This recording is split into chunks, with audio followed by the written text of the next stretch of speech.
Hey guys, this is Jason with JDeation Designer, and I wanted to show you a fun little project that I've been working on.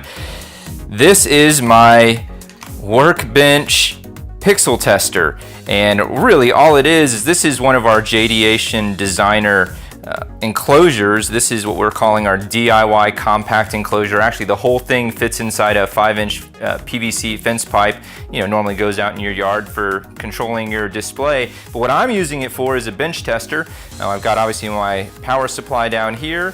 I've got a little 4-port distro, and then to control the pixels, I actually found these. This is like, I got this on eBay. This is like a $3 pixel controller. Actually, it works really great.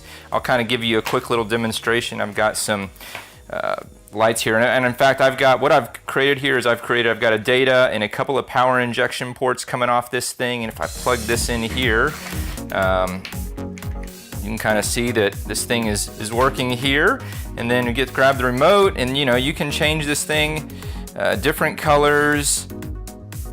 It's got all these kind of different modes and things like that. But I mean, ultimately, I just make sure that all my solder joints and things are working correctly using this.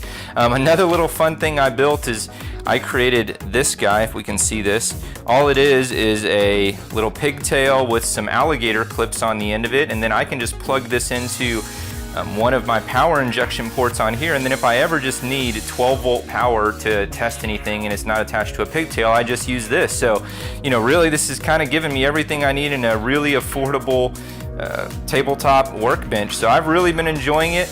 You can find the design for this on our website at JDeation.com. Again, our JDeation Designer allows you to kind of customize the components that you want to put on here. We custom cut these things out of acrylic. We also provide detailed instructions so you can build these things yourself out of wood.